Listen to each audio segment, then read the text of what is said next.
So welcome back to WMD-Channel. There is no dearth of news these days. So let's talk to Oliver about the main developments of this week. Oliver, what do you think about this economic D-Day, the crippling sanctions that US has announced on Iran? Yeah, thank you, Samantha. Good to see you. Good to be back with you in this forum. Yeah, I would say this is one of the, and perhaps it is the most important geopolitical event in the past few days, namely this declaration by U.S. Treasury Secretary Bessent to the effect that the United States is about to crush Iran, not through U.S. military strength, whose mightiness has been under considerable question in recent days, not least because of the iconic stories about poor conditions for the sailors on the USS Abraham Lincoln as it creeps its way back to the United States and is replaced by another carrier. But no, Bessent says that the United States doesn't need military might to bring down Iran. And why would we want to bring down Iran? Well, because Bessent wants the Strait of Hormuz to be open and for traffic through the strait down into the Gulf and the Arabian Sea. He wants it to be open to all vessels once again, just as it was before the United States launched its totally unprovoked war for the second time in the space of a year back in February. So even during the first war, the Strait of Hormuz wasn't closed. But Trump's second unprovoked attack on Iran led Iran to do what everyone had always been saying Iran would surely do in the event of a prolonged conflict, namely, it would close the Strait of Hormuz. So Bessent wants to get back to the point where we were at before the United States started this conflict. And now he's proposing, since the United States doesn't seem to have found the right military response that would bring about this desired outcome, he's proposing, and this, of course, is important, the fact the United States seems unable to muster the military materiel and strategizing that would give it victory in the Gulf. That is a historically very keen moment, we can say, that will not be lost on the rest of the world, and will not be lost amongst members of the global South, about which you, I know, will have something to say when we get to talk about the BRICS. So Bessent has proposed an economic war, with the full blessing, I'm sure, of the President Donald Trump. And the essence of this economic war that Bessent is launching against Iran appears to weaponize the phenomenon of secondary sanctions. So Bessent is threatening any country that trades with Iran, the entities of any country that trade with Iran, either to buy Iranian produce, energy, or any other kind of produce, or to sell produce to Iran. These trading entities, whoever they may be, they will be subject to hefty, very punishing U.S. sanctions. So that's the essence of it. What has been the almost universal reaction to Bessent's economic war against Iran? Almost universally, except perhaps in places like Fox News, what you hear is that this cannot possibly end well for the United States. It's a failing strategy right from the right from the start. And sort of symbolic of that is the fact that even foreign affairs, which I regard as the most sort of conservative publication in terms of its conformity with the general goals of U.S. foreign policy, even foreign affairs appears to be opposed to the Besant economic war against Iran. Now, I noticed with great interest just yesterday, because I'm using this because I thought his answer was just so cogent and so precise, and I'd like to refer back to it. And it's a statement by Professor John Mearsheimer, who is very well regarded, very well reputed as I suppose we can say, a broad scholar of geopolitics and the place of the United States in that realm. And so he was asked by his interlocutor, Judge Napolitano, so John, do these sanctions, does this economic war have any chance at all of achieving its objectives, which namely would be regime change in Iran, if not the utter destruction of Iran? And Mearsheimer, whose judgment on the whole I find very balanced. I don't always agree with him. I do find him quite often more conservative on things than I am personally. But no one can, I think, say that Mearsheimer is not. Doesn't bring to these issues a very balanced, a very judicious assessment of all of the relevant arguments. But his response to Napolitano's question was an emphatic no. No, they can't possibly work. So what were his main arguments? Well, his first argument was the United States still seems to fail to understand that for Iran, this is an existential conflict. This is about whether Iran and the Iranian civilization and the form of Islam that it represents, this is about whether Iran, in these very deep senses, can continue to survive. And they feel that they are threatened existentially. Their reading of the hostility towards them shown by the United States and by Israel is that these are enemies of Iran who will stop at nothing to bring about their end, to bring about their goal of bringing an end to Iran. So the basic point that John Mearsheimer is making is Iran is not going to roll over anytime soon. In fact, never. It would rather be destroyed than to roll over in front of these audacious demands from the United States for it to conform to U.S.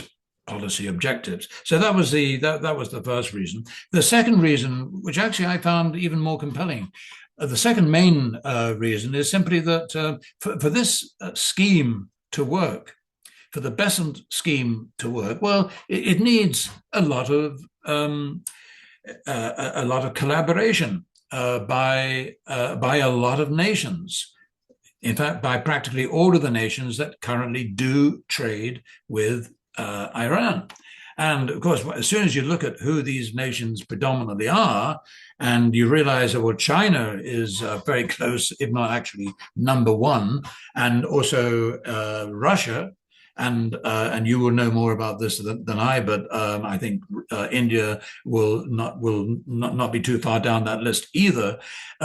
What are the chances that all of these countries are going to say, "Oh my goodness, the United States is going to punish us if we trade with Iran. We just cannot possibly trade with Iran, and we have to buckle down to Washington dictate."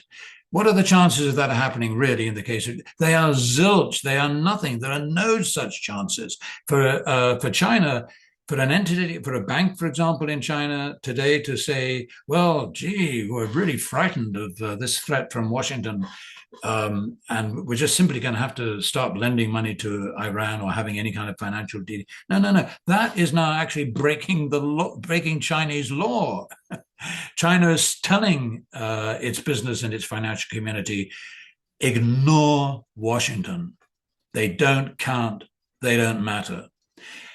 this is a very, very, and I think I'm almost, I would say 99.5% certain that Russia will end up showing the same kind of resolute face against these Washington games as China is already showing, and so there is that. The very poor likelihood that the rest of the world is simply going to give in and give in to Washington's demands. And now there is another factor. Even were we to presume or to assume that, yes, eventually these countries will be so scared of the mighty power of the United States, they're going to stop trade with Iran and do anything else that Washington says they have to do in order to avoid some kind of more frightening outcome. Even if countries were inclined to go in that direction, this all takes time. You can't achieve this kind of policy consolidation, as it were, overnight. It's going to take, well, it's going to take at least weeks. Almost certainly it's going to be a matter of months, and it could very possibly be a matter of years before Washington has a hope of intimidating the rest of the world to stop it from trading with it. And of course, let us not forget, what is it that mainly Iran has been selling? It's been selling oil. Who needs oil? Everybody needs oil, and they need it more than ever right now because so many oil producing facilities in the Gulf have been destroyed by Iran in retaliation for the strikes by the United States against Iran. So we are witnessing a growing, or perhaps will turn into a catastrophic crisis in the supply of oil around the world. So this is no small matter. That the United States is trying to stop people from trading with Iran, because all that means is that you're telling nations that, sorry, but you're just going to have to close down your entire industry, or you're going to have to pay about 3 times as much for your oil because, we don't want you giving respectability and credibility to Iran. This is just so totally implausible that very, very few people are giving it any credit. And were we to assume that given time the United States would be able to achieve its objective, does the United States have that time? No, the United States does not have that time. The United States' own oil reserves are very, very low. And there will soon be no additional oil available from US oil reserves. Well, you might say, the United States is a major oil producer in itself, so surely the United States will be able to cover its own needs, surely, while it's waiting for its economic war against Iran to take effect. Well, no, because yes, I mean, it's true that the United States is a major oil producer, but it does not produce enough of the kind of oil that the United States most of all needs. What kind of oil is that? Well, it's called heavy crude. Heavy crude currently is coming into the United States, mainly from Canada. Isn't Canada the one that Trump has just? Oh my God! Where else is? Who else can supply heavy crude oil to the? I think it's 70% of U.S. Refineries are refining crude oil. And they're having a lot of difficulty in getting enough of the crude oil to refine in order to stay in business. Where else are they looking? Well, they're looking at Venezuela, which has now been kind of captured and its oil industry, sort of taken over in some peculiar and mysterious way by the United States as an astonishingly weird 21st century US colony. But the state, and of course we can be critical if we want to of the previous regimes in Venezuela, although personally I think it's all to do with United States anti-Venezuelan shenanigans from the time of Chavez and Maduro onwards. But the Venezuelan oil industry is in such a poor state of repair at the moment that it simply cannot ramp up its own production sufficiently to meet the needs of US oil refineries. Other parts of Latin America are ramping up. They're sending a little bit more crude oil up to the United States. Brazil is one of them. I think Guyana is probably another one. And also, I think I read today, I think I read in an article that you sent me, Samantha, that in my ignorance, I did not know this, that quite a lot of heavy crude originates from West Africa. So maybe the United States is able to tap into that source as well. But who has the most crude oil in the world right now, and who will be perfectly willing to sell it quite cheaply to anyone who wants some? It's Russia. Russia has all the crude oil. Not all of it. I'm sorry, that's a total exaggeration, but it has a great deal of crude oil. But of course, is the United States going to buy anything from Russia? Of course not. It can't possibly buy anything from Russia. So Trump truly has locked himself or barricaded himself into a very dangerous corner. The United States is running out of crude oil. This is what it needs in order to produce sufficient quantities of gasoline, and this is what it needs to produce diesel, upon which industry totally depends, and also aviation fuel as well. So the prices of these forms of energy are going up far faster than the prices of crude oil. The raw crude oil. It's the refined products whose prices are now peaking, and those are the ones. That's where you really need to keep your eyes at to get a sense of the extent of the crisis. Does Trump have enough time to make anything work in his economic war with Iran? Well, we talked about the oil situation, the gathering catastrophe in global oil supplies, and what we haven't talked about is the gathering problem of U.S. debt. The fact that the United States has just recently, this last week, has passed the 40 trillion mark in terms of its indebtedness.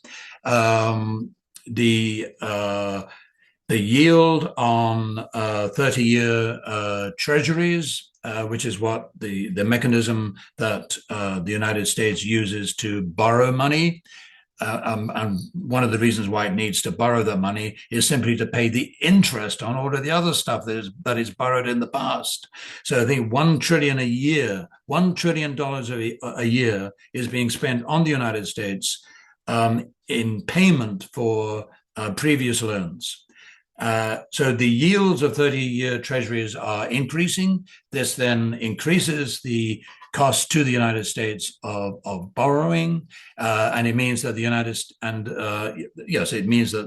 States debt is going to grow at a faster and faster rate. Surely, in this scenario, there has to be a point at which things begin to give, they begin to crumble, they begin to break.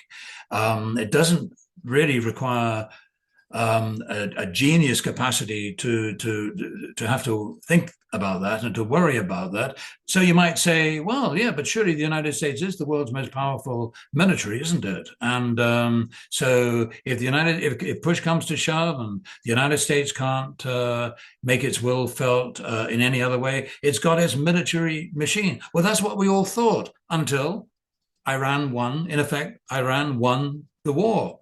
It won the Gulf War. It brought the United States military to a standstill, a point at which it couldn't it couldn't use its military to achieve its geopolitical objectives, which are, of course, to defeat Iran, but more importantly, to put more and more pressure on China.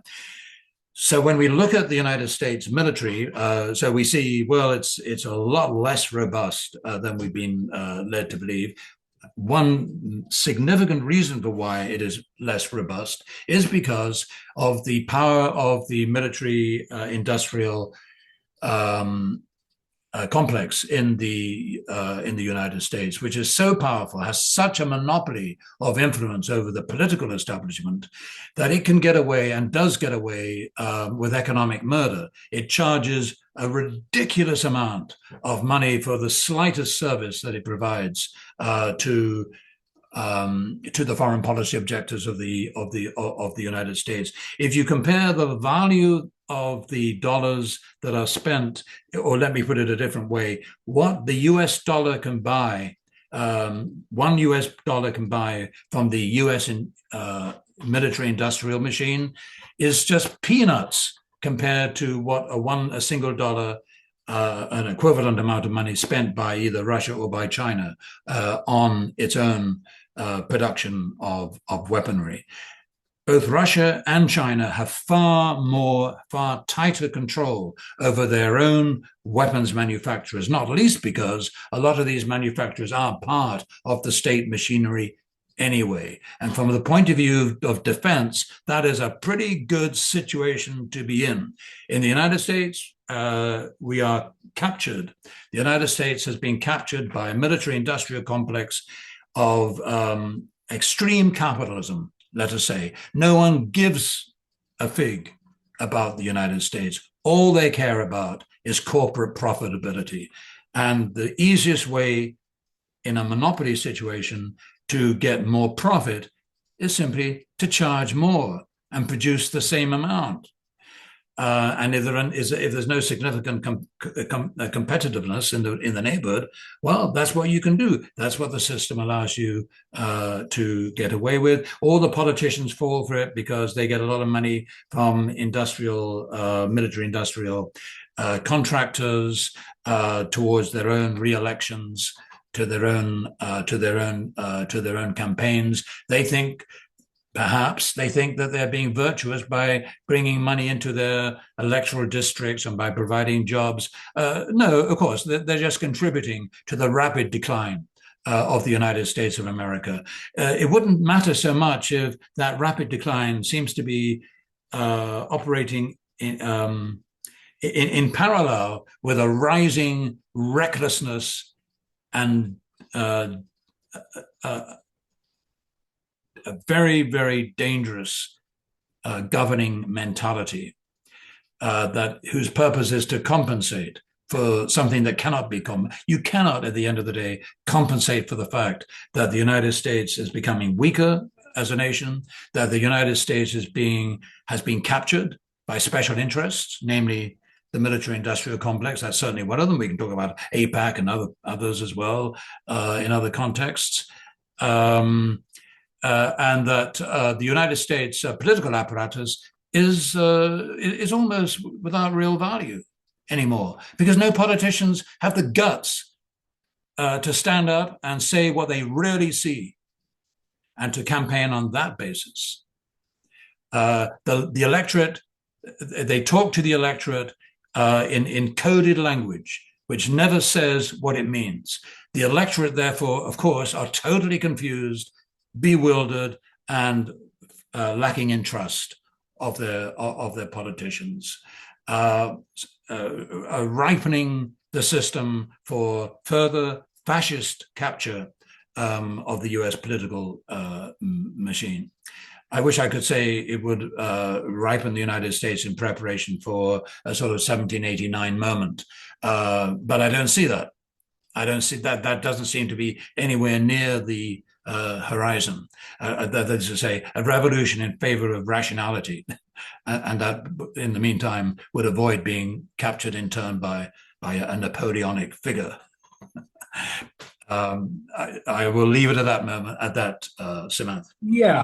So so there are broadly two issues, I think, which we can come back to. One of them is what do you see as the impact being on Iran? What I'm gathering is that Iran can continue to trade through land, Pakistan and Turkey. So that part of trade will go on. Yeah. But there is a sea blockade, and Iran was able to ship some oil out during, when the MOU was being adhered to. And I have seen statements from Pezeshkian, uh, which are in defense of the MOU, that MOU was a good idea and MOU is workable. And we have also seen that the Pakistani general has gone to Tehran. So there appear to be some talks uh, going on, and we have seen, as is the case, that U.S. under Trump tries to posture, and then sometimes they walk back, talk back. So regarding these sanctions as well, what I'm reading in the Indian press is four minor Indian firms have been sanctioned, and though the sanctions are not in effect, so they've just named certain entities and persons that could be sanctioned, All right. but they are not sanctioned, and there isn't much there isn't much of trade going on between Iran and India Yeah. since 2018. Since 2018. Yeah. So that's a separate topic. We can come back to that, sometime. Yeah. If Could I not just, today. could I just come back on a couple of those things? They are very relevant points that you make, and how interesting it is that these minor firms that you mentioned in India have been identified as possible entities that would be sanctioned, but so far they have not been sanctioned. So that we can expect to see, I think, similar sort of funny games going on in this gap between what people say and what actually happens in practice. I found that very, very interesting. You did refer to this phenomenon of the workarounds, which applies both to Iran, but also to many other parties to this conflict as well. Yes, so Iran absolutely is in danger of losing very considerable amounts of revenue as a result of the US blockade against ships that are carrying Iranian oil, primarily to Asian and Chinese customers. But there are these land routes, there are rail routes, there are road routes that connect, create possibilities for Iran to get oil out of the country into neighboring Pakistan, and into other land destinations as well. Saudi Arabia is doing very much the same thing in the Red Sea, where the Saudi Arabian Aramco tankers have been blockaded by the Houthi of Yemen in partial support of the Iranian cause. And then Saudi Arabia is then having to ship some of its oil from a port that is further up the Red Sea, and it ships it up to an Egyptian port in the Red Sea, and then the oil is discharged at that port, and then it's sent to another Egyptian port on the Mediterranean, and then it's put onto Mediterranean tankers, and they sail all the way around Africa, around the Cape of Good Hope, and then off to it. Well, yes, there are workarounds, but as that particular example demonstrates, oh boy, are they expensive.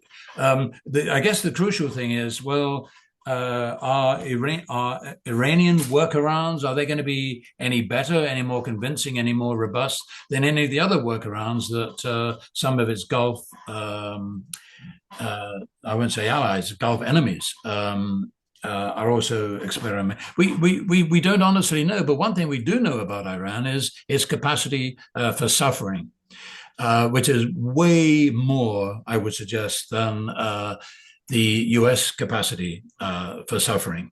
And so I think, in a sense, that will work in. You mentioned, and it's a puzzle to me, and it's also, to my mind, a source of danger. You mentioned these ongoing, we keep hearing about sort of contacts that are being made. They don't ever seem to be direct contacts between Iran and the United States. They always seem to be between Pakistani or maybe Qatari or other perhaps mediators, I think principally of Pakistani. And so that there seems to be constant some kind of conversations are going on in the background, and we don't know what exactly these are about. And Pezeshkian, yeah, he keeps talking about the MOU, and he thinks the MOU is a fine document, and it is a fine document. But what I don't understand is, why does he keep talking about the MOU when it's clear that there's almost nothing in the MOU that the United States has the least inclination to actually honor? I mean, it signed the MOU, but then from day one, Yeah, we have seen it. violating. We've already seen that. Yeah. So Yeah. and We've already seen yeah. that the MOU was broken. Yes, yeah, and so Yeah. something. So quite unilaterally. Yeah, Pezeshkian. So something that does worry me a bit about Pezeshkian. He came to power on the ticket of being someone who could move Iran closer to the West, and he still seems to be thinking that way. I mean, it just astonishes me. How do these guys still put it out there that they're waiting, desperate, one more time to be fooled by the West, one more time? I don't get it, and I worry about it. For the moment, however, it does seem to me that there are far stronger voices. Some people will call them more hardline voices. I'm not sure it's about hard or softness. I think it's simply about intelligence. And I think there are other voices from Iran, like Arakchi, the foreign minister, and the gentleman who is the head of the, I think is it the parliamentary spokesman or something. There are voices from Iran that seem to me to be more hard-headed, let me put it that way, but more rational than is Pezeshkian. Well, yeah, maybe it's a good cop, bad cop type of game where you have to have someone who looks fairly soft and pliable, and someone you can talk to and have a drink. Well, not a drink with, but someone you can get on with, and then you got these other guys who are really pursuing what are truly Iranian national interests. But yes, Pezeshkian has always bothered me a little bit. Yeah. Yeah, it completely looks contrary to the facts of what's been going on. Yeah, MOU was unilaterally broken, and for anyone to talk about MOU, I think we would expect Iranians to be the last ones. Yeah. So it was a strange. However, there may be some factional things going on in Iran. Being a moderate and seeing the same thing, who are considered as hard, growing stronger, that might be renewing some anxieties of Pezeshkian to say certain things like this, to say that, I'm not totally wrong about things, or there may be something going on. It also appears that yeah, I mean, it looks very unlikely that there will be any kind of settlement other than what is happening. Even if there is a brief pause, I don't think there is any meaningful forward path now, I would say. Yeah. Probably, you were already saying that, but but now I think it's evidently clear Yeah. on that issue. So Yeah. Samantha, can I So if you forgive me, I mean, forgive me for interrupting, but can I sort of turn this around, because I think we're at a point in the conversation where we really want to focus on Iran not just as a single sovereign nation struggling to defend itself against U.S. hegemony or the empire of the collective West, but as a power that represents a new order. The order, sometimes we call it the multipolar order or the multinodal order or some expression of that kind. And so we're looking to Iran not as a single sovereign nation just acting for itself, but as a nation that represents the global South. In fact, not just the global South, but the global majority, represents the majority of human beings who live on this planet. And we look to Iran as kind of, these guys are at they are at the front. They are at the battlefront. Their troops are at the battlefront in this warlike transition to a new and hopefully better order. So my question then to you, Samantha, 'cause I know that you've been keeping on top of this far better than I have been able to do, is so where then what happened to the BRICS? I thought, what wasn't the BRICS supposed to be the vanguard of this movement to multipolarity? Why are we not hearing more about the BRICS in that case? Yeah, so as you know, the BRICS summit is just around the corner in about a couple of weeks. Yeah, I think what's happening right now is there are interministerial meetings going on. Uh, they're talking about all the usual things like environment, education, Excuse me. Sorry. um, yeah, climate change, cultural contacts. So as if, nothing else is going on. So, but the expectation is that all these inter-ministerial meetings will lead to a joint statement. There was a previous joint statement, almost like a joint statement in after the finance minister's meeting. Uh, However, I think UAE did not agree with certain parts of that. And I don't think that will change because UAE has just announced that it is cutting economic ties with Iran. So there has been, this kind of a development. Um, so I think what is interesting to note here is Indian foreign minister is in Russia, and Indian national security advisor is in China as we talk. So with regards to Russia, um, I think what's happening is that India has been relying on Russian oil. Just as you pointed out, there is no oil coming. Persian Gulf is the richest source of oil and very close to India. But but we have seen that in 2018, India stopped buying Iranian oil, which was one of its largest suppliers. And then now, after the Hormuz crisis, the oil has kind of stopped coming through it. Um, there's the Red Sea issue with the Houthis. We hear that now the Saudi oil is being routed around Africa, so that should increase the cost. And I think one of the issues that we haven't talked about are perhaps the Ukrainian attacks on Russian refineries.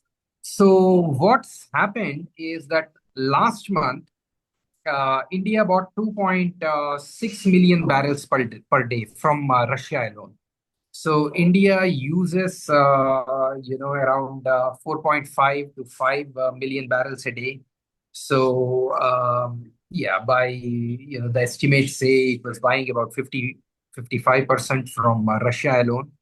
And so we kind of understand the gravity of the situation there. However, it appears that after these attacks on the refineries, the oil isn't flowing as freely. Now they are able to get about 2 million barrels a day. Uh, we are not seeing any price rises as yet in India, but we can understand that it is being squeezed. The country is definitely being squeezed. So what was reported is India has increased its purchases from United States and West Africa. So they are buying more oil from African nations, Angola, Nigeria, and also United States. And that's also a news story that I just shared with you on WhatsApp. So so that is where it is. And these crippling sanctions, these the economic D-Day, um, and the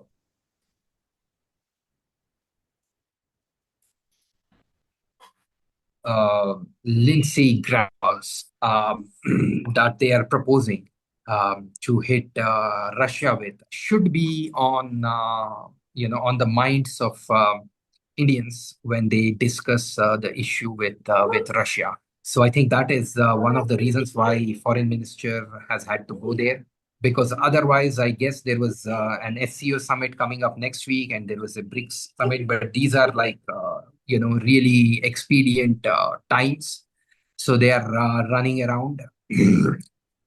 So I think something is going on. I think something is going on. We will need to understand and grasp. One of the things that BRICS countries, I suppose, would be interested in. We see a lot of conflicting signals from within the group, and there are questions about its cohesion. But I think one of the issues that unites them is economic sanctions. Uh, the unilateral economic sanctions that United States imposes are by far not acceptable to these countries. So for heaven's sake, I think we have something there. Otherwise, it's just an empty grouping, I think, otherwise. But having this issue, I think the meaningful way in which these countries are progressing and have been progressing for over a decade now is cutting their reliance on the SWIFT mechanism. So this was announced in 2014. So this was long before any of the present crises, United States under Trump, or the war in Russia, the war in Iran, and the way it is being framed by Indian diplomats Yeah. who are actually among the finest, given the situation they have been in. Yeah. Is they are arguing that SWIFT is not an efficient way to transact. It is not an efficient way because it takes time. Whereas the alternative BRICS pay mechanisms, which is not one but several, all these countries have their own systems. Russia has its system, India has its system, Yeah. China has its system. But they are somehow trying to, I suppose, work them into a system, a broader BRICS pay system. This is far more efficient. The transactions are instantaneous. So unlike the Swift, where you have to wait for hours, maybe day or two, sometimes over the weekend, a couple of days um, for transactions to take place, and I've seen that sometimes it takes much longer than that, depending on since I use the system sometimes too. But so this is a more efficient system. That is what they are saying. So they are promoting it as the new way forward. The other thing is transaction costs. Every time India and China trade in dollars, they lose, some of that in transaction costs. So the money effectively goes to United States. You're using the dollar, so you're paying, a premium for that, a kind of tariff or a tax for that. Yeah. So these are two major problems with Swift, as they are saying. So this is not to smash the dollar or to undermine the hegemony of United States, but it's an efficiency argument that is being put forward. And the other thing that they are stating is that when euro came, uh, the dollar's share in the world global trade kind of came down. A dollar was far more dominant in the world before euro came, Yeah. and now Indian diplomats are complaining that at that time there was no panic about de-dollarization. But now that a bunch of non-Western countries are trying to trade amongst themselves, even though their goal is not explicitly to de-dollarize, uh, now the boogie of de-dollarization is being raised by America, and so they see this as an evolutionary process that they are not working towards de-dollarizing, but they are moving towards more efficient systems. And in the process, dollar may be reduced, but that is an evolutionary process. It's been going on. So there is no drastic measures to hurt dollar or change the world order in a disruptive way, because they are also heavily invested in the same system, but they are trying to de-risk themselves and trying to find alternative ways. And in this regard, Iran has developed some systems uh, of transacting. The name of the system escapes me, but it has developed those systems through which it trades with Russia and China, most importantly. Um, I think it's called AFU, I believe. Yeah, it's so they have a fairly advanced system, and they are inviting BRICS to take a look at that. So the Foreign Office has been talking about their system. So, yeah, so how this moves forward is something that we have to see. I think the only meaningful thing to watch during BRICS is what kind of progress they make towards de-risking themselves from this global financial architecture that is completely controlled by the West.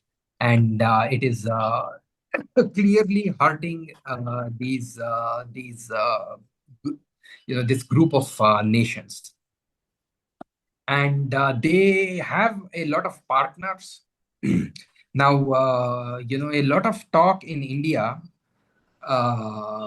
most of the coverage in India about BRICS happens to be about Bangladesh, and it's not about the big things that are going on. I think it is.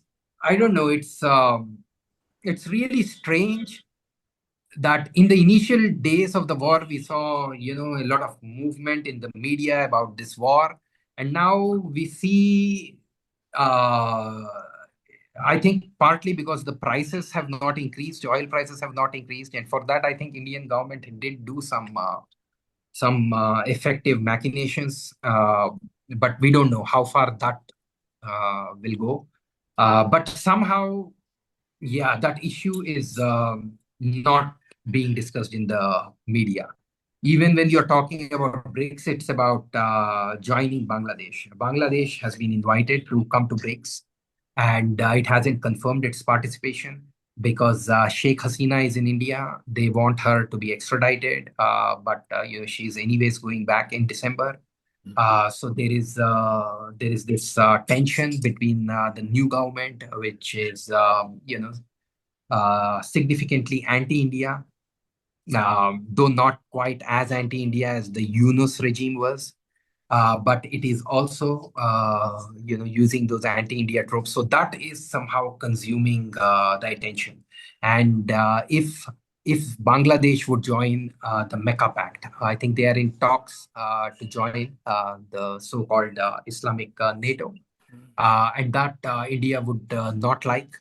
I think that's probably another reason why they want Bangladesh coming in here. So there is some bargaining going on there. Yeah. So that issue has consumed the news, but the major issues are being ignored. Uh, and I would say the major issues, because this Bangladesh situation is still a medium-term situation, maybe a long-term situation, but short-term is quite catastrophic with the oil situation, the food crisis, the fertilizer crisis. So the statements that came from Russia were that Russia is going to supply fertilizers to India. So looks like fertilizer supply has been hit very badly by what's been going on both at Hormuz and the Horn of Africa, the Houthis situation. So these look like some SOS calls from India to Russia, and it also looks like Russia is getting some refined oil from India because the refineries have been hit. So there is a domestic, refining problem. Yeah. So eventually Russia and India will need to uh, preserve this relationship. It is definitely in India's interest. Uh, this crisis of, I think nobody is pointing to this point All right. anywhere in the media, but these, you know, 5, 6 months, India could not have done without Russian oil. Yeah. And Russian oil kept increasing from 38 to 50 to more than 50%. And that has kept the prices under control. Yeah. And India did not have to resort to the kind of things that even Pakistan and Sri Lanka and Bangladesh, and I would say even Pakistan, because Pakistan was negotiating, Mm. had to deal with and the kind of shortages, oil supplies, carbs, uh, Yeah. holidays being declared. But now with these Ukrainian attacks, I think that's creating a lot of problem. So I think this is a very serious humanitarian issue for India and global South. 1.5 billion people here, Africa, someone needs to talk about Africa. So there's a majority of global population, together, I think America and Europe are like 1 billion people, but there are, 9 billion people right now on the planet. These people are here. And this oil crisis, which is not of their making, is affecting them. Yeah. So that's the major humanitarian issue. Yeah. And then with regards to the BRICS, I think the most important player that doesn't talk as much is China. Yeah. And India's national security advisor is currently in China.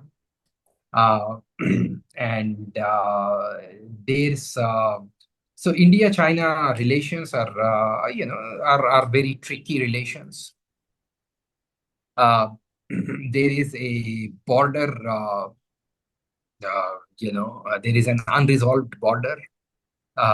And since there was a conflict, since 1988, they came into this happy arrangement whereby none of the parties were actually fighting with weapons.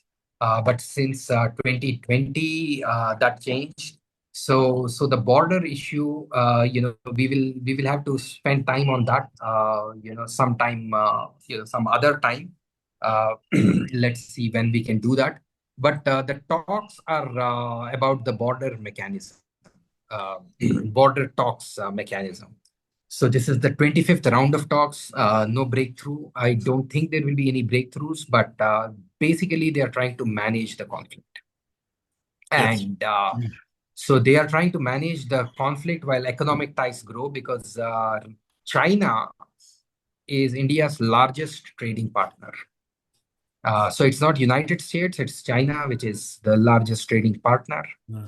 And the trade is very lopsided. India runs a $112 billion deficit with China. So it's, yeah, yeah. So it's just like India is dependent on Russia for its energy, and India is dependent on its manufacturing on China.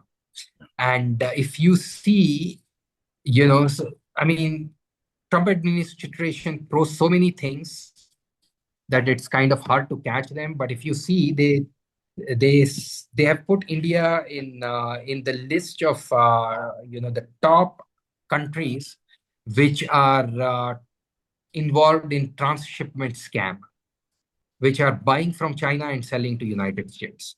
Now, and so new sanctions for that as well. Um, so that is also a matter of concern. So that would be a matter of concern because it has been a matter of concern since 2 years. These highest tariffs, and now you have those tariffs on China and no, sorry, Canada, and Canada has finally said that it doesn't care. Um, so, but India is still in talks. India is still in talks. They're still negotiating. They're trying to negotiate. At the moment, they have like a 10% thing, the forced labor thing that has just come into effect. But there is this 100% tariff thing that is hanging on them, and then this transshipment scam, which Indians argue, as you would expect, is totally illogical and absolutely false. Everything that India buys from China, there is value addition. And that is how India is surviving. I mean, India just can't survive. It gets its oil from other countries, it gets its manufacturing from China. So, how is this country running? What does it do? It does something. Yeah. It buys things from China and it adds some value because it has to make money. Right. So the transshipment scam thing is a total, yeah, just as anything else Right. coming from United States. Right. So that's the thing. So I think that is also a factor, though. Due to whatever domestic posturing, India will try to appear as if, yeah, we are negotiating hard with Chinese on the border. But I think economics is very central. India has been easing rules on Chinese economic investments. So it had put certain curbs on Chinese investments in 2020. Now they are steadily reversing that. Wang Yi, who is influential in China, repeated what Xi Jinping had said last year. And this is what they call the dragon elephant tango. So India and China need to, yeah, I guess dance around the difficult issues, but they need to coordinate on things that are of the Yeah. statements that come out of China are very sophisticated. And they say that in the interest of global South, these two countries should cooperate, which sounds perfectly fine in terms of language. Though the Indian side would then point that you're creating all these problems through Pakistan and on border to India. So so yeah, but the language is that's the language, and that language captures the mood of the times. So clearly, China is positioning itself as a rival to United States that is far more reliable and is far more concerned, far more predictable than United States for the global Yeah. South. Yeah.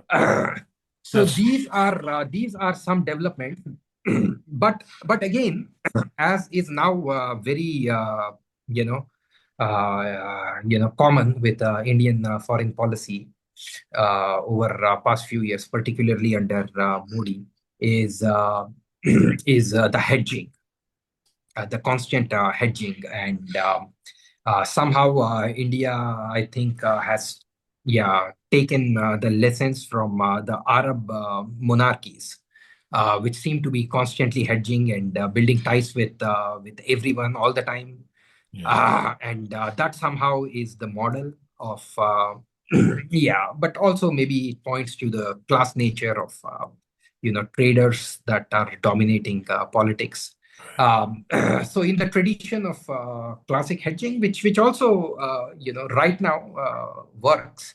Um, so let's see. The proof of pudding lies in the eating. So Yeah. so the Indian Commerce Minister has gone to Japan at the same time. So India somehow feels that the all the crisis in Japan, with its population crisis, with its currency crisis, India stands to gain something. It can get some technology transfers and engage in some cheap manufacturing that can help Japan keep itself afloat, because it appears that Japan is in bad shape, that even United States had to intervene in Yeah. its currency crisis. Mhm. So India is trying to do something there to be of help to Japan. Mm. And India's finance minister, I don't think finance minister usually travels so much abroad, is in Canada. Oh. Just when, Hmm. just when this is going on. I think that is very interesting, and the two countries are talking about a lot of things. And Canada has, as you just said, heavy crude, right? Yeah. So Hmm. if Russian oil supplies are cut, you know, Good India point. has always made yeah. So India has always maintained that it doesn't want American or Canadian crude because it's so far away that shipping it is expensive. But not now. Right now, you want any oil that you will get from anywhere because there is a real scarcity. and and I think as irresponsible the war was, the unilateral breaking of MOU for no reason was even more irresponsible, because that blocked the Red Sea, the Horn of Africa. Yeah. And now the Saudis were sending oil through that route, and that was a short route. So all the workarounds are being sabotaged, and it's crazy. So I don't know. There is no news report that is saying that India is buying Canadian oil, but what is the finance minister doing there? Hmm. And why is any minister of any consequence, except of course the home minister, who has to be at home, and the defense minister. Right now, at least we are not at war. But any minister of any consequence is abroad, and I think there is a panic. They are exploring options. So something is going on because the situation is evolving, Yeah. and yeah, as So, yeah, I think yeah. So this is all fascinating, Samantha. So what I'm struggling, not very successfully, to do as you're talking, is to see is what can we conclude from all of these factors that you're raising. What can we conclude, therefore, about the BRICS and what is it and what are its prospects? And the main thing that comes to my mind is that well, yes, roughly speaking, we can say that the members of the BRICS have a common interest in developing more mechanisms, more opportunities in trade that provide alternatives to the dollar. Doesn't necessarily mean that they reject the dollar, doesn't necessarily mean that they turn all of their trade into non-dollar opportunities, but at least now they're creating mechanisms to expand the range of trading choices that they have. Now, that seems to me pretty important, and that should be celebrated. That's worthwhile. Absolutely, I get it. But then, as you were talking, I think, well, oh my goodness! I mean, there are so many actual and potential conflicts between members of the BRICS that somehow. Let me put it this way: I would somehow, but maybe you're aware of things that I am totally unaware of. If only there was some kind of spokesperson or some kind of overarching policy statement source that would say such things like, we the BRICS stand for this or that, and we oppose this, and we're going to go to the United Nations with this unified front. There's no there. It No, seems to me there's no no. substance. So yeah, I think you're pointing to the older, I think more moral paradigm of non-aligned movement, Yeah. where they spoke in common voice. And I remember again, in reference to some things that you've said in past. When I was growing up, it was a different world, especially in India, it's controlled economy and controlled markets, and it was a different world where you had people like Khan Abdul Ghaffar Khan, Nelson Mandela, Yeah. Yasser Arafat, Mm. Yeah.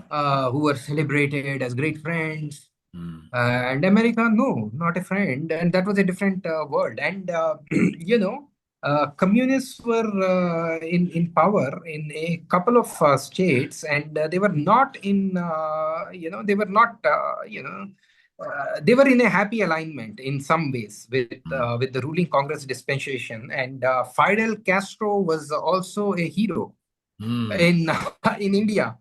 I mean, to our American guests, all this might sound pretty blasphemous. I mean, but so that's where I grew up. Yeah.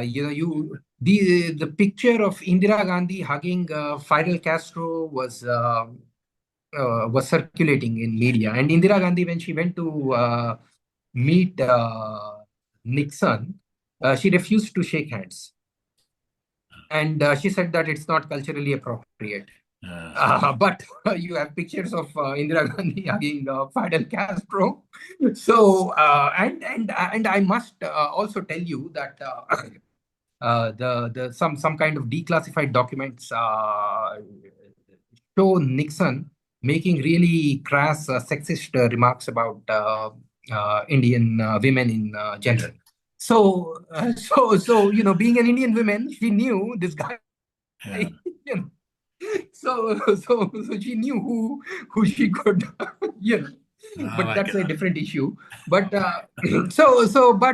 anyways, all these things are pretty controversial these days. And if you have been, I mean, so many things are being thrown out. Yesterday, United States suspended all visa appointments Yeah.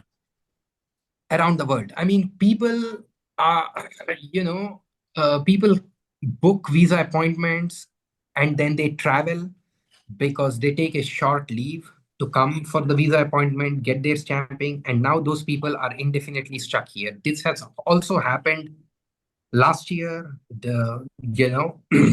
and in some cases with H1B, families. Some members are in US, some members are here, some are Yeah. US citizens, some are not. Kids are, parents are not. They come here, kids are stuck there. Uh, Mm. so, anyways, I mean, these are, when when you are talking about annihilating civilizations, these are just I think insignificant moves. So is India even talking about these things? Is India even saying somewhere that these policies are hurting Indians? Any policy should be based on consultation so that it does not inconvenience Indian citizens. Uh, so the idea that BRICS will say something, no, we are unfortunately not in a rational, reasonable world which is Mm. premised Mhm. But at least, on justice. yeah. We are in a world where there's this constant hedging. Yes. No, Yeah. I totally. So that Yeah. is what is I sense. Yeah. Yeah, so that's what I sense. We see Indians going to China, Russia, Canada, Japan. So that has to do with the current situation. Mm. The situation they find themselves. They are searching for oil. They are searching for. They want the supplies to continue, because as the trade war, if trade war between United States and China, if it expands, they don't want Chinese to stop cutting supplies to India. They want this relationship to be carried on. They want this oil relationship with Russia, which they badly need right now. Potential new oil relationship with Canada, though that is not in news anywhere, but I'm just speculating.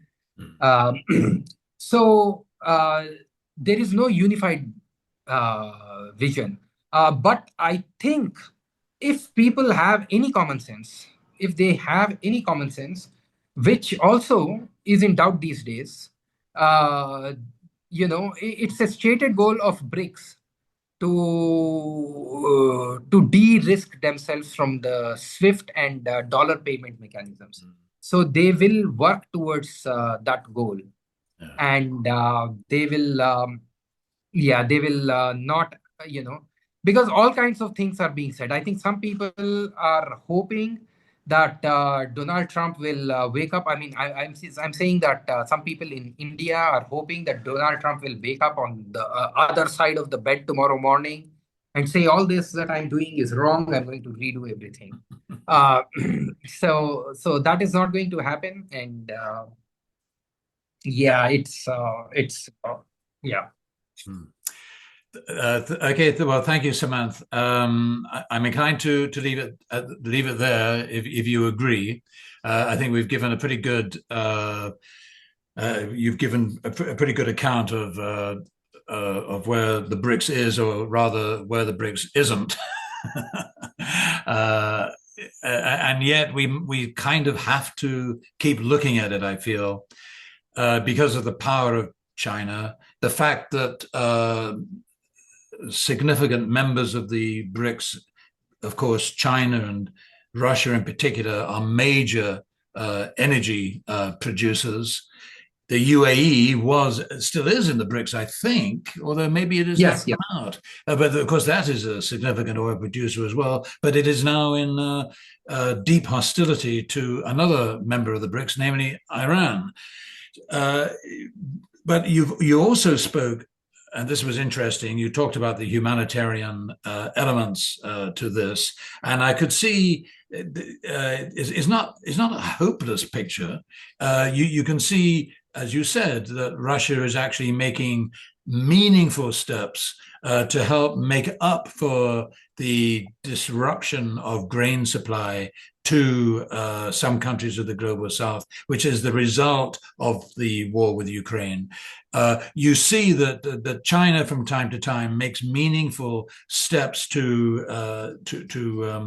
try to reduce the very bad humanitarian impacts of some of the things that are going on in this strange transitional period from unipolarity to multipolarity. All of these countries, it seems to me, China and Russia and India, are perfectly capable from time to time of making quite profound statements as to how this world could be. It isn't now, but it could be. And there is still, I think I'm trying to argue, still trying to digest and to make sense of what you've told us this evening. I still think there is a moral propulsion that behind the BRICS, however sort of banal its actual policy foci may seem to be, but it does kind of exist because of of its heritage in the non-aligned movement, and because we need it to exist. We can see the danger of clinging on past expiry date time to the hegemony, to the hegemon, to the global hegemon. The country that murderously shoots at what it calls drug boats in the Caribbean or anywhere else without the slightest concession to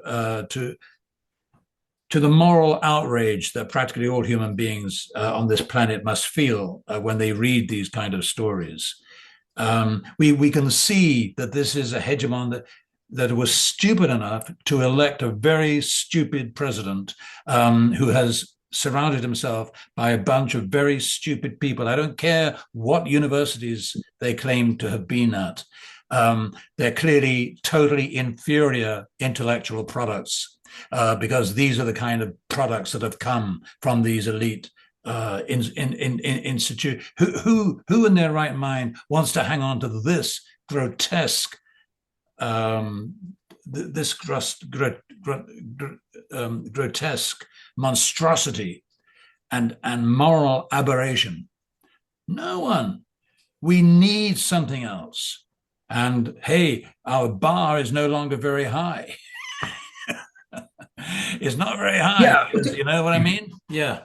Yeah. So let me just add, I think one significant point in the neoliberal world order, the economic system that now has been the dominant force for 30 years, probably the only system to have you know got an entire globe in its grip after Cold War.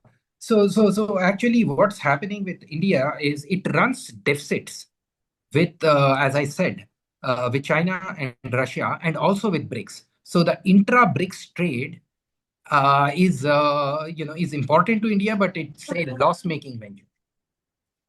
India gets its profits only from US and Europe. Mm. So it's yeah. So as you know that this UAE is in BRICS. Saudi Arabia is a partner of BRICS, Kind which of, has yeah, not yeah, ratified. partner, yeah, okay, yeah, Yeah, it has not ratified, but we don't know. Maybe it will ratify after the Trump term. yeah, So all these countries are energy producing countries. So India is buying energy from them. So it is obviously it will be in deficit. Um, yeah.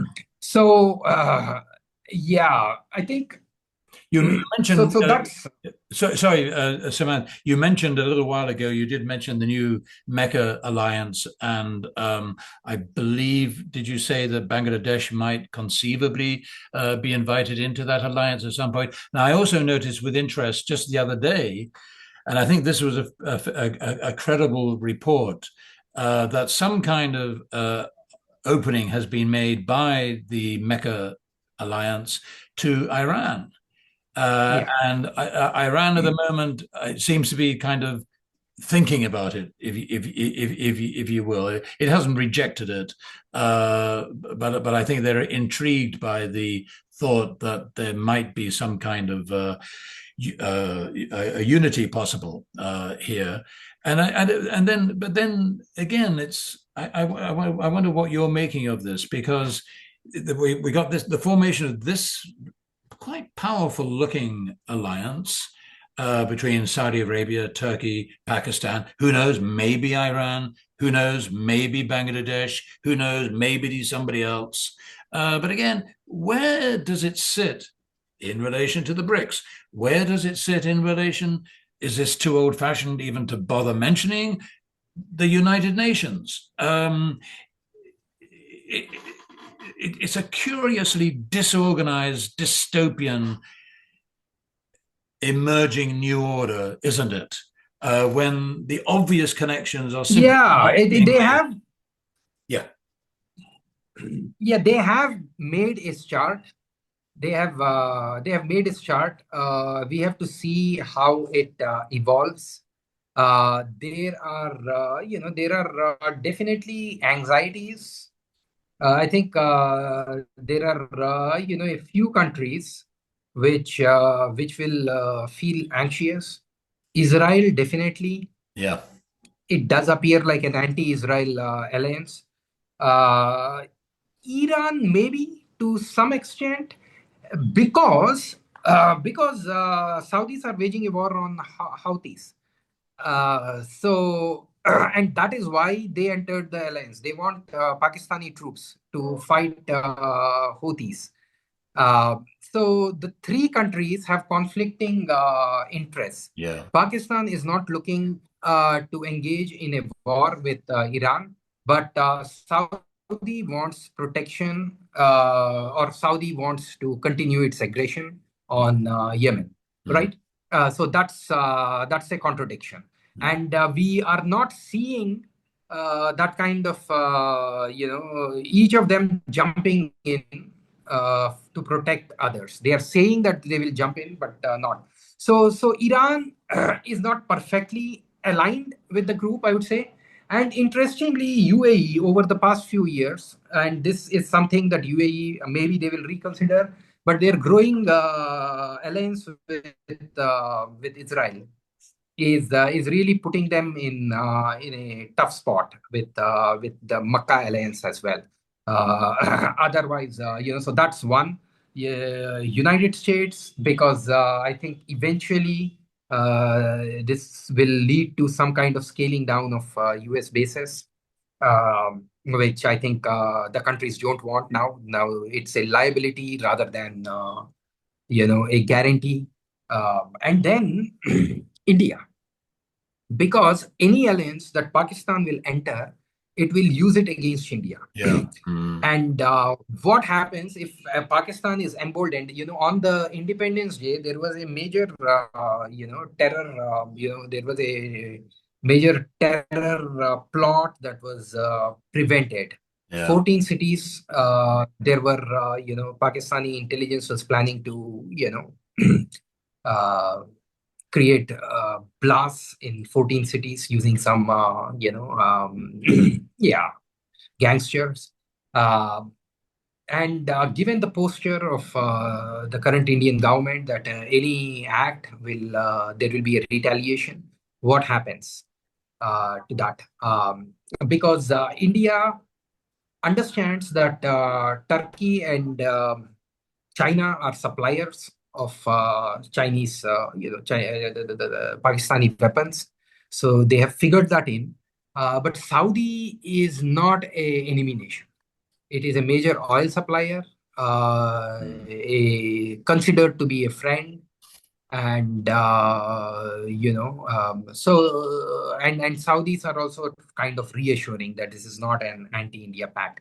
But it appears that Pakistan would want to use this to not get Saudis to fight, because they don't fight. It is the Pakistanis who have to fight for Saudis. That's the part of the deal. But Saudis have oil. So what Pakistanis would like to do is stop Saudi supplies to India in the event of a conflict. Now, I think we are still far away from anything of that sort. Mm. But Bangladesh joining, which has turned hostile after the regime change. Otherwise, it was a very Yeah. Yeah. close partner of India. So there are some anxieties. So this Mecca Pact is a conversation in Right. news. Right. Though at the moment of at the present time they don't see it as anti-India. Yeah. At first, my first reading of the Mecca alliance was that it was a sort of a proxy alliance of nations that had reasonably good relations with Washington and could sort of allow the United States to withdraw from the region and kind of take over and be a sort of guardian, if you will, of U.S. interests. But other people clearly think there's more to it. That this is a much stronger statement of a will by powerful nations in the region to establish regional autonomy against the constant interference of the United States. So that might be true, but of course, if Iran is not part of it, it still suggests a possible kind of ganging up of the Sunni Arab nations against Shia Iran, and but then the idea that Iran actually might be enveloped within this alliance that then began to sound to me like, Wow, that's truly radical because we see we're departing from the almost, I would say it's almost a US imposed, enforced division of the Arab of the Middle East, I should say, between Sunni and Shia powers. But that was always a little bit of a Western invention, really, politically crafted for rather Machiavellian purposes. And this alliance, especially if it invites Iran in, then that seems definitely to be establishing a very interesting new geopolitical solution to the region. But then I also remember, yes, but Turkey is worried. Well, they're all, yes. So one positive, I think we would say, is that if you had Saudi Arabia, Turkey, Pakistan, and Iran lined up against Israel, well, then I think we can forget about Israel. I mean, I'm not quite sure what the end story with Israel is going to be. My own preference would be its utter dissolution, because I think, and I wish that we had an international system of governance that could admit its own mistakes. 1948 was a terrible, terrible mistake, and it's had terrible continuing consequences. And what kind of world do we live in if we can't repair the mistakes we have made? The biggest mistake, of course, was that we allowed Israel to gain national status, but we refused to give national status to the Palestinians, who were actually more deserving, who had a stronger case.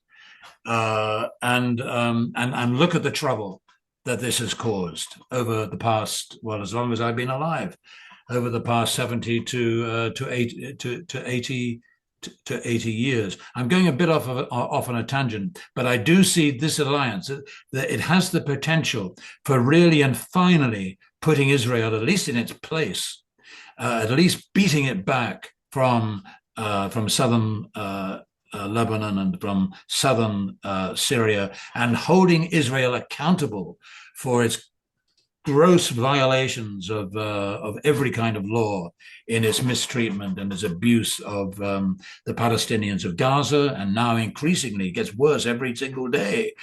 Every day you read a new atrocity, Israeli atrocity in the West Bank. Who is finally going to hold Israel accountable? Well, but just possibly it might be this kind of regional formation. So I retain some optimism on that score. Sumant, Yeah, sorry, go ahead, go ahead. I mean, right now, at the moment, it is yeah, at the moment it's all very hazy, but yeah, once the dust settles down, because Iran was also talking of a Islamic architecture to manage Persian Gulf, um, and I think it would be rational for these countries which want to sell oil to basically live in peace with each other, and they can prosper like anything before we transition to green energy. There's going to be whatever period of time, and these countries can prosper if they are peaceful, and I think that much common sense may prevail. We have to see Yeah, what happens, but yeah. Yeah, so do you want to touch upon the hot war, the Russia-Ukraine yeah. war, which is actually We, right. I'm wondering, Samantha. I think we've given a very good, we've given really good time, I think, to yeah, both the Gulf issue and the BRICS issue. I'm inclined because we've been going what 1.5 hours, 1.75 hours. yeah. Perhaps we should leave that till Yes. next week. It'll still be there next week. That's one thing for sure. That's not going to go Yeah. away anytime soon. So let's just agree to come back to that next time. Um, Okay. Take care. Bye bye. and you, Samantha, and I need to just stop the recording and to wish you all the very best. Okay. Bye, Samantha. Bye bye. Bye bye.